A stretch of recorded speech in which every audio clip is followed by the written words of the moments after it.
오늘 저는 여러분들과 함께 어떻게 보면은 우리에게 좀 질문하기 어려운 질문을 먼저 시작하려고 그래요.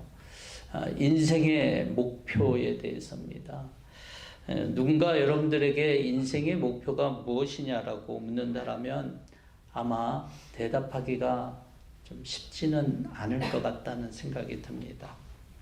하지만 이 질문이요, 어떤 사람들에게는 진지하게 했기도 하고 어떤 사람들은 뭐 그렇게 이런 질문을 그렇게 싫어할 수도 있겠다는 생각이 들어요.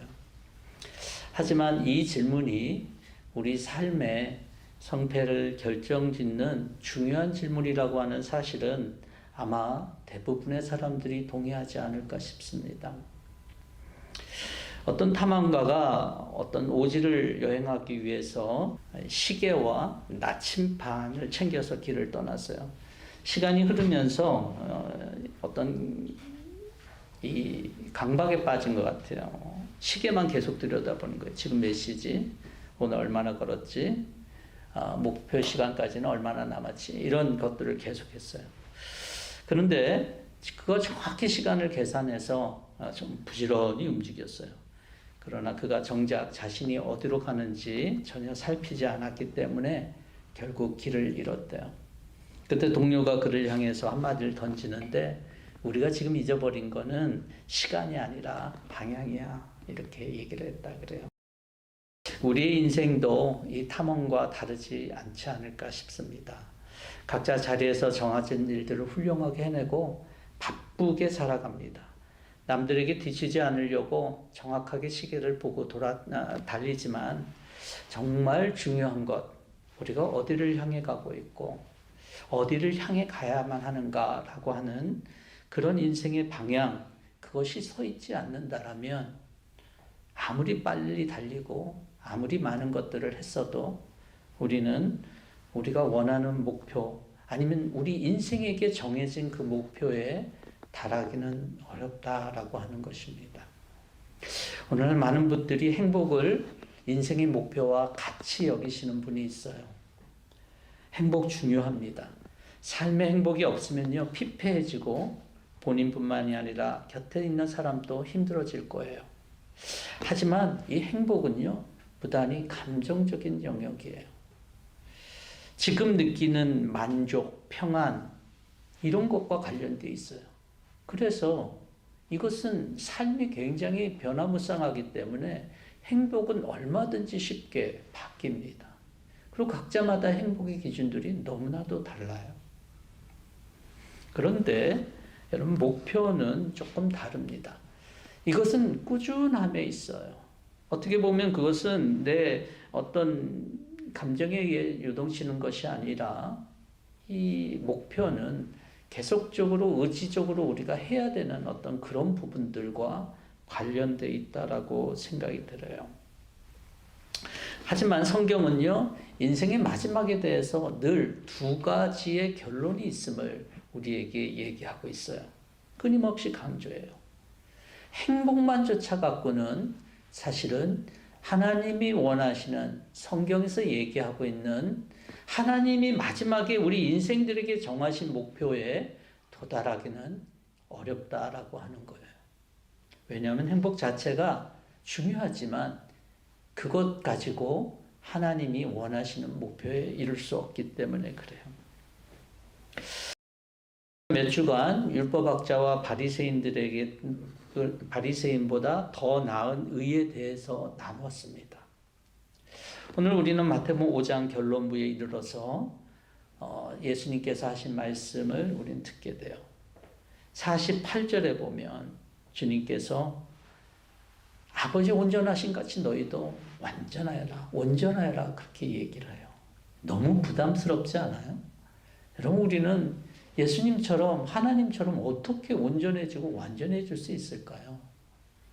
이 말을 들었다 그러면은 그 전까지도 이렇게 좋은 말씀이야 이렇게 했다가도 굉장히 큰 부담을 느낄 것 같다는 생각이 듭니다.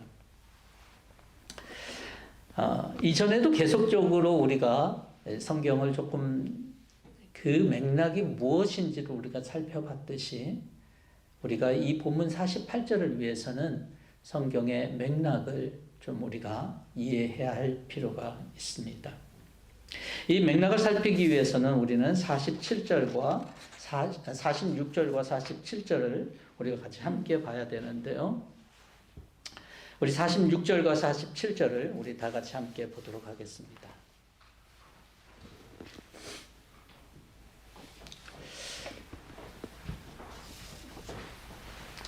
46절, 47절 같이 읽겠습니다. 너희를 사랑하는 사람만 너희가 사랑하면 무슨 상을 받겠느냐? 세리도 그만큼은 하지 않느냐? 또 너희가 너희 형제 자매들에게만 인사를 하면서 지내면 남보다 나을 것이 무엇이냐? 이방 사람들도 그만큼은 하지 않느냐? 예. 여러분들 이 주보를 보시면 될 것 같아요. 성경이 없으신 분들은 주보를 보시면 될 것 같아요. 이 46절과 47절 나오는 대상이 비교 대상이 세리. 그러면 이 세리는 당시에 로마 앞잡이가 돼서 동포를 착취했던 자들로 원성을 사는 그런 죄인의 대명사였습니다. 그런 세리조차도 자신을 사랑해주는 사람은 사랑할 줄 안다는 거예요. 유대인들에게 사람 이하의 취급을 받았던 이방인조차도 자기 식구들에게는 무난하고 챙겨준다는 것입니다. 주님은 우리에게 묻죠. 너희가 그리스도인으로서 남보다 그들보다 더 나을 게 뭐 있냐라고 하는 거예요. 이 부분이 너희 온전하여라 하는 부분과 같이 맥락이 같다는 거예요. 이 부분을 이해하지 않고 온전하여라 라고 하는 말을 우리가 듣잖아요. 그것을 쉽게는 완벽주의라고 생각하는 사람이 될 수도 있을 거예요. 그런데 주님은 우리에게 완벽한 것들을 얘기하신 적이 한 번도 없어요. 완벽한 것들을 요구할 수가 없죠. 우리가 누군지 너무나도 잘 아는데. 근데 사람들은 이 말씀을 쉽게 그런 식으로 해석하는 경우가 또 받아들이는 경우가 있습니다. 여러분 오늘 또 우리에게 이런 질문은 필요한 것 같아요. 우리가 남들보다 더 나은 게 뭐냐? 불신자들과 다르고 우리가 앞서 얘기했던 것처럼 그 당시에 율법학자들 바리새인들은 어떻게 했어요? 그들의 장로들의 전통은 어떤 거였어요? 예, 그들은 말씀을 왜곡했잖아요. 그런 사람들과 다르고 뭔가 수준이 더 나은 것은 뭐냐라고 주님이 우리에게 물으신다라면 저 여러분들은 어떻게 대답할 수 있을까요? 지난주 말씀에서도 나눴지만 세상 사람들의 윤리는 상호주의, 기브 앤 테이크 이게 강합니다. 나에게 잘해주는 사람에게 잘해주고 나를 사랑하는 사람 선대합니다. 우리가 46절, 47절에 써 있는 것처럼 세상에서 말하는 인간관계의 기준이 그렇게 돼 있어요. 그러나 주님이 이 말씀을 하신 이유는 뭘까요? 이 수준보다 나아야 된다는 거예요. 우리는 남들만큼 하는 사람이 아니기 때문에 오리 가자 그러면 심리 가야 되고 오른밤 때리면 왼밤 또 돌려대고 원수를 사랑하고 박해하는 자들을 위해서 기도하는 것 그것을 주님께서 우리에게 기대하신다는 거예요. 그것이 더 나은 삶이다라고 하는 거예요. 남보다 더 나은 삶을 주님은 이런 식으로 우리에게 기대한다라고 하는 거예요. 주님을 믿는 사람들에게 주님은 이렇게 기대한다는 거예요. 왜 하나님은 이렇게 높은 수준을 우리에게 기대하실까요? 주님 너무 부담스러워요. 왜 하나님은 이런 식의 기준을 저희에게 기대하실까요? 그 이유는 그만큼 우리가 가치 있는 영혼이기 때문에 그래요. 여러분 창세기에 보면 창세기 2장 19절에 보면요. 주님께서 아담을 만드시고 모든 짐승과 공중의 새를 또 만드셨잖아요. 그리고 사람에게 그 당시 아담이죠. 이끌어 오셨어요. 그리고 사람이 그것을 무엇 하나 보자라고 그렇게 성경은 기록하고 있어요. 뭘 했어요? 그 사람 아담이 살아있는 동물 하나하나를 이름을 지어줬어요. 여러분, 이름 짓는 거 쉬운 거 아닙니다. 하나님께서 그들을, 동물을 이렇게 쭉 데리고 왔잖아요. 성경은 뭐라 그랬다고요? 무엇을 하는지 보자. 기대하는 것이 없었으면 그렇게 했을까요? 여러분, 우리에게도 하나님께서는 기대하는 바가 있다는 거예요. 그 전능하신 하나님이 저와 여러분들 안에 하나님이 기대하는 게 있다는 거예요.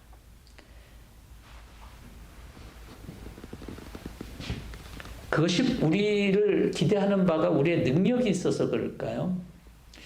아니에요. 우리 능력 때문은 아니에요. 우리 능력 치면, 우리의 본질로 치면 우리는 죄인이잖아요. 죄인.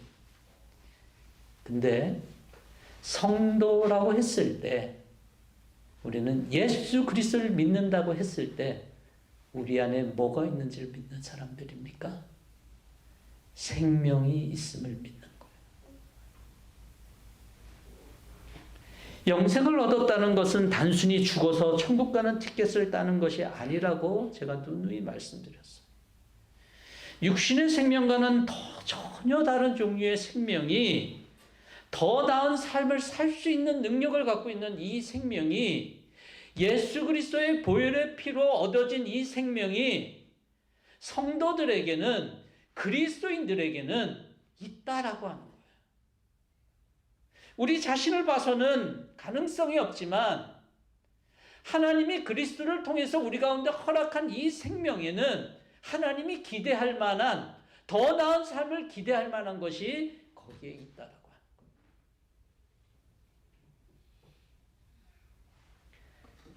여러분, 예수를 믿는다라면 저와 여러분들 안에 새 생명이 있다는 사실을 믿어야 될 것입니다. 우리가 잘 아는 말씀이죠. 요한복음 5장 24절에 이렇게 얘기하고 있습니다.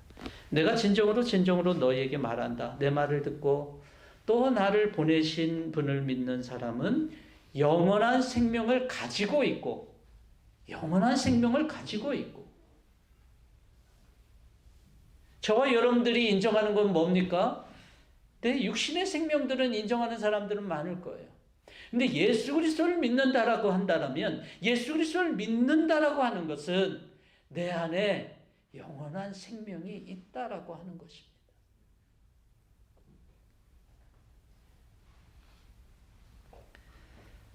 이 생명이 심판을 받지 않게 하는 것이고, 이 생명이 죽음에서 생명으로, 죽음의 삶에서 벗어나게 해주는 그런 능력이 된다라고 하는 거예요.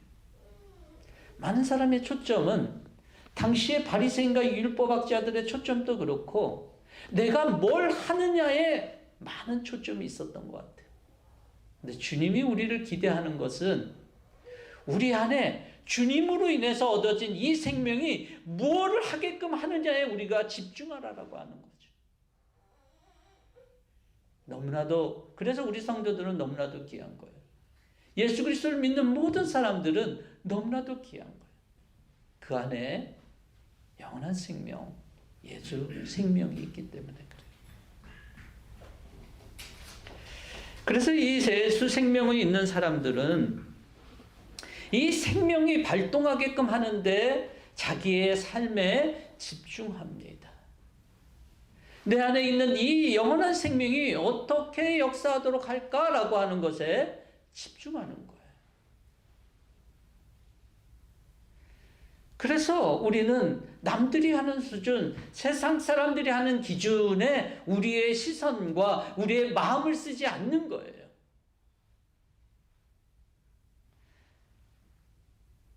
그리스도인들이 세상 방식을, 또한 세상 상식을 뛰어넘는 사랑과 희생, 우리가 여태까지 봐왔던 남들보다 더 나은 삶을 살아갈 때, 이게 재산이나 이런 부분들을 얘기한 게 아니에요.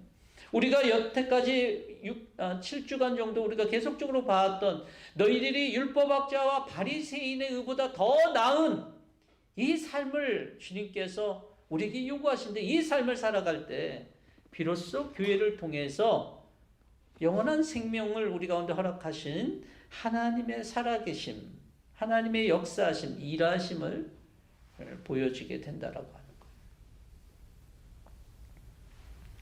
그래서 그런 사람들에게는, 여러분, 영원한 생명이 있는 사람들에게 없는 게 있어요. 그게 뭔지 아세요? 그거는 바로 공로의식이에요. 공로의식이 뭡니까? 아, 내가 이렇게 했다라고 하는 것을 자기 스스로 의식적으로 생각하는 거잖아요.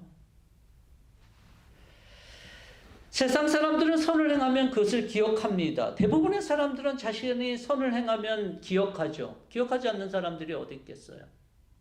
누군가 알아주기를 바라고 그것이 기록으로 남겨져서 칭찬받기를 원합니다. 하지만 성도는 그렇지 않다라고 하는 거예요. 이것이 성경에는 아주 명확하게 얘기하고 있어요. 이것의 대표적인 예가 바로 바리새인과 세리가 함께 예루살렘 성에 기도하러 나갔던 그런 장면이에요. 바리새인은 굉장히 의기양양하죠. 세리는 어땠어요?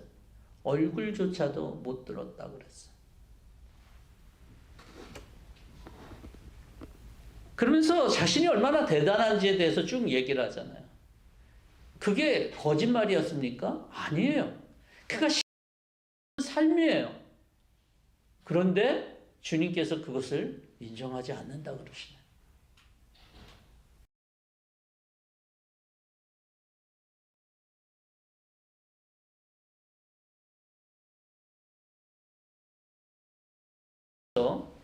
내가 진정 너희에게 말한다.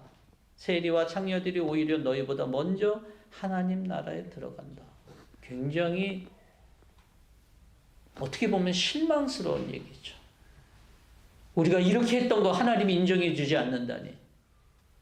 근데요, 그게 영원한 생명과는 상관이 없다는 거예요.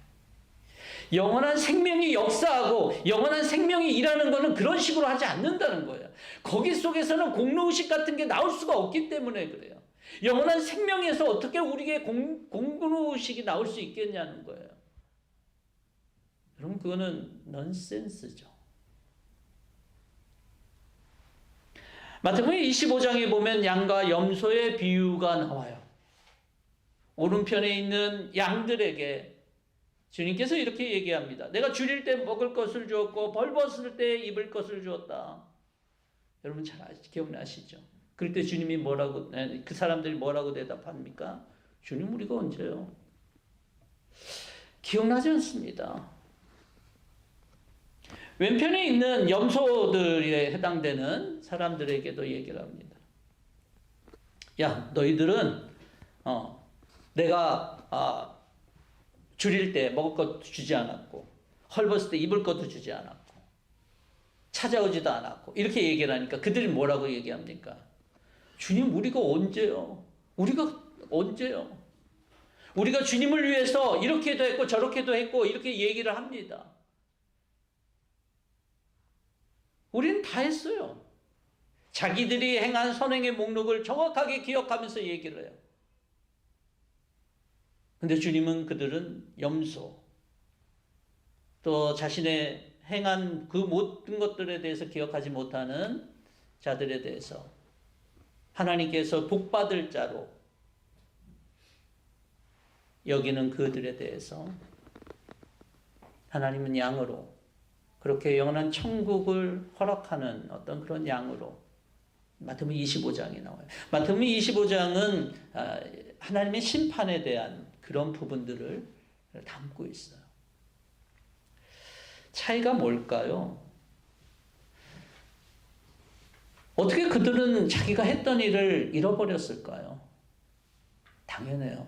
어떤 게 당연할 때 그런 현상이 나타나냐면 자기가 이것을 당연하다라고 여겼을 때. 여러분, 이것을 당연하다라고 생각하는 사람들한테는 이게 특별한 기억이 되지 않는 거예요. 제가 언제요? 이렇게 될 수 있는 거예요.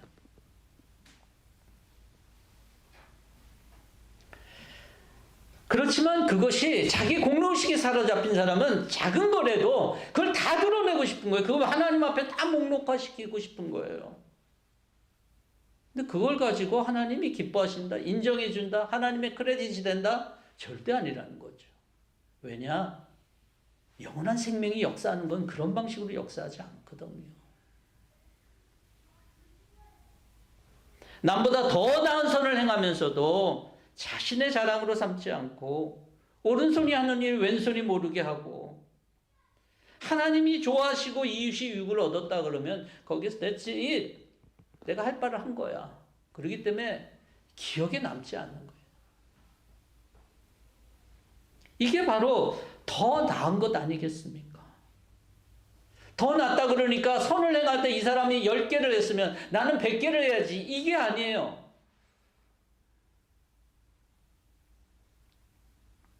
이런 삶들이 계속적으로 우리의 영원한 생명이 더 나은 삶으로 갈 때 마지막은 어떻게 될까요?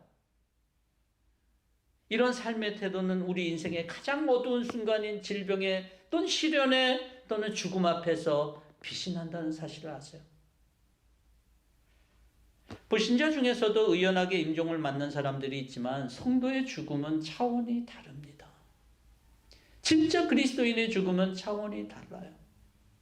제가 예전에 존 웨슬리가 마지막에 찬송 했던 부분들을 제가 말씀드린 적도 있는데, 제가 어거스틴의 고백록이라고 하는 그런 과목을 신학교 때 들었어요. 그때 선한용 교수님이라고 그분께서 가르치셨는데, 그분이 고백록 강의 중에 당신 어머님의 장례에 대해서 얘기를 해요. 이분도 재작년에 돌아가셨는데, 어머님이 소천하셨을 때 사람들이 이렇게 조금 장례식 분위기가 이렇게 캄다운되고 찬송가도 좀 이상하고 좀 아무래도 좀 엄숙한 그런 찬송가를 하잖아요.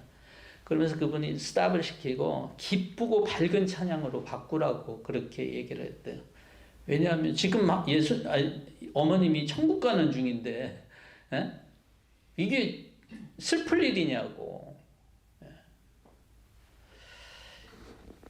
천국 가는 일이 어떻게 슬픈 일이 되겠냐라고 하면서 그걸 바꿨대요. 그 얘기를 이렇게 하시더라고요. 그러면서 이제 강의를 하셨는데, 죽음에 대한 태도가 다를 수밖에 없겠죠. 왜냐하면 영원한 생명이 그 죽음을 어떻게 여기게 할까요? 그 죽음에 대해서 두려워하게 할까요? 그렇지 않죠. 얼마 전에 어떤 교우님이 소촌 이틀 전에 제가 찾아뵀을 때 그분 이렇게 얘기를 하더라고요. I'm ready. 이렇게 얘기를 하고 돌아가셨어요. 이건 단순히 정신력을 얘기하는 게 아니에요.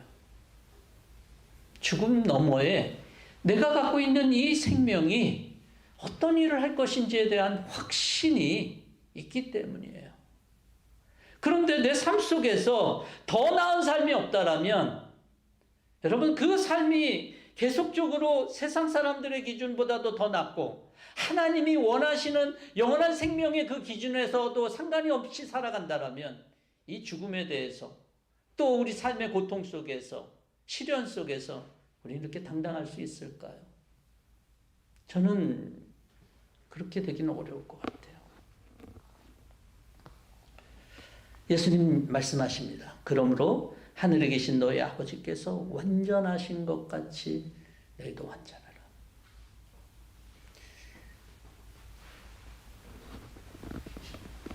어떻게 우리 같은 죄인이 하나님처럼 온전할 수 있으며 완전할 수 있냐는 거예요.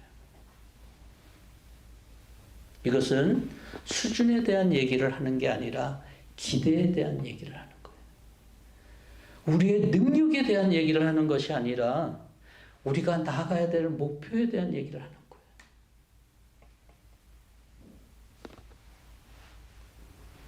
여러분들이 하나님을 어떻게 기대하세요? 내 속에 있는 이 영원한 생명을 어떻게 기대하시냐는 거예요. 그것이 마지막에 있을 목표가 뭐냐라고 하는 거예요. 우리는 자주 넘어지고 실패해요. 저도 넘어지고 실패해요. 그렇지만 성도들은 이건 불가능해. 이러한 불가능해 하면서 포기하지 않는다는 거예요. 왠지 아세요? 우리를 하나님의 형상으로 회복시키시려는, 그리고 우리에게 영생을 허락하시고 당신의 아들 예수 그리스도를 우리를 위해서 주신 분께서 갖고 계시는 열심 때문에, 그분의 집념 때문에, 반드시 이루시겠다라고 하는 그분의 계획 때문에, 그분의 목표 때문에. 하나님께서 우리를 구원하시고 떨어뜨려 놨다 그러면 모르겠어요. 그렇지만 주님은 그렇게 얘기를 안 하셨어요. 예수님 마지막에 제자들에게 빠이빠이 하면서 뭐라 그러셨어요? 내가 세상 끝날까지 너희와 함께 하겠다 그랬잖아요.